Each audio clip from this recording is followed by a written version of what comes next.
Josemaría Escrivá is known as the saint of ordinary life.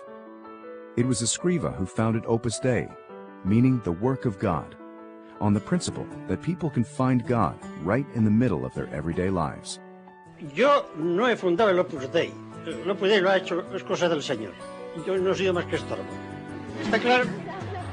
Josemaría had a powerful vision that deep spirituality could infuse every aspect of people's lives, and they could love and serve God in their everyday work, with their families and in their friendships. Tú y yo debemos ser rebeldes de los otros, de los que dan soluciones. Soluciones de justicia y soluciones de caridad. Soluciones de cristiano. He was a priest who spent his life teaching ordinary people that living for God is not just for priests and nuns. Sed santos como es santo mi Padre Celestial. Y eso no lo dice solo a los que llevamos estas cosas, ¿eh? Dice a todos, a todos. People of every nation, race, and social condition could live the Christian calling in a new way by striving to be holy in the ordinary circumstances of their lives. A los casados, a los casadas, a los solteros, a los obreros, a los intelectuales, a los campesinos, a todos.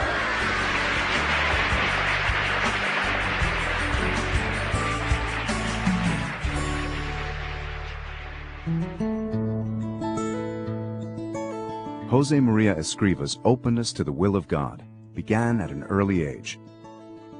Born into a devoutly Catholic family, Josemaría would recite all his life the prayers his mother taught him. He suffered many hardships as a child. His 3 younger sisters died. His father's business collapsed, and the family had to move to another city where they struggled to get by. When he was 15, he began to sense that God had a special mission for him. He had dreamed of being an architect, but instead became a priest to be ready for whatever God was asking, praying fervently, "Lord, let me see what you want." During a retreat in Madrid, God showed him what he wanted. It was Opus Dei, a part of the Catholic Church that spreads the remarkable message that a person can find holiness in ordinary life. Father Josemaría would dedicate his whole life to developing Opus Dei. Whenever he was asked about what happened that day, he would simply respond, "I saw Opus Dei." But I think it's clear that from that very moment, he understood that ordinary Christians were called to holiness in their work and in the middle of the world, and that he was called to start an organization that would spread that message. The circumstances could not have been more challenging. Escrivá was a poor, unknown priest, no financial resources, helpers or patrons. 1930s Spain was boiling with anti-clericalism. Priests were under attack. Churches and convents were burned.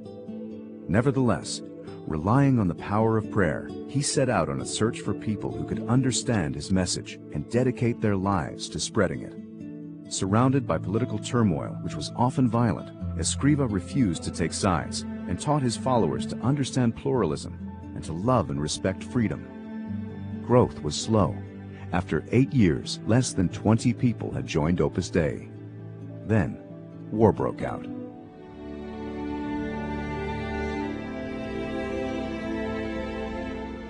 The Spanish Civil War brought even fiercer religious persecution. Thousands of priests and nuns were murdered. Father Josemaría was forced to abandon his clerical dress and to go into hiding in Madrid, moving from place to place to avoid capture and death. For a while, he hid in an insane asylum, pretending to be mentally ill. Later, he and a few members of Opus Dei found refuge in the consulate of Honduras, where they lived in a single room. During this time, he still ministered to many people, at times risking his life to do so. This was a time of great danger for all priests. But Father Josemaría felt he could not simply sit out the war in hiding, unable to carry out his priestly activities or work at the development of Opus Dei. So he decided to try to escape to the nationalist zone where religious activities were permitted. In the fall of 1937, Escrivá traveled incognito to Barcelona, and from there joined a group of smugglers for a series of dangerous night marches through the Pyrenees Mountains into Andorra. For the remainder of the war, he struggled to re-establish contact with the members and friends of Opus Dei. The Civil War left Spain destroyed. A few months later, the Nazis invaded Poland, beginning the Second World War that devastated Europe. Spain remained neutral, but suffered scarcity of food and extreme hardship. Despite the difficult conditions, Father Josemaría immediately resumed his activities in Madrid, and Opus Dei began to grow rapidly. It spread to other Spanish cities, and in 1944, 3 lay members, all engineers, became the first priests of Opus Dei. From the beginning, Escrivá had seen that Opus Dei would be for all people and for all time. In 1946, he traveled to Rome to seek Vatican approval, so that international expansion could begin. He would live there for the rest of his life. By the mid-1970s, Opus Dei would be flourishing in over 30 countries on 6 continents. Father Josemaría wanted to personally teach members from all the new countries, so he oversaw the building of a large complex in Rome, where young members could gather and study Christian doctrine, and then return to their countries to spread it, along with the message of Opus Dei. He really threw himself into this battle of formation, as he called it.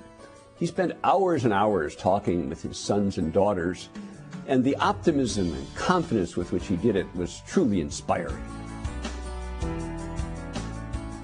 Beginning in 1970, Father Josemaría made long catechetical trips where he would meet with large groups of Opus Dei members and their friends to strengthen them in their Christian faith. Es la santificación del trabajo, es decir, a cada cristiano, cualquiera que sea su oficio, que allí donde está puede y debe ser un buen hijo de Dios. On June 26, 1975, he died suddenly of a heart attack and was buried in the Church of Our Lady of Peace in the central headquarters of Opus Dei in Rome. Immediately, people around the world began to pray to him for all their needs. On October 6, 2002, before an enormous crowd in St. Peter's Square, Pope John Paul II declared him to be a saint, referring to him as the saint of ordinary life.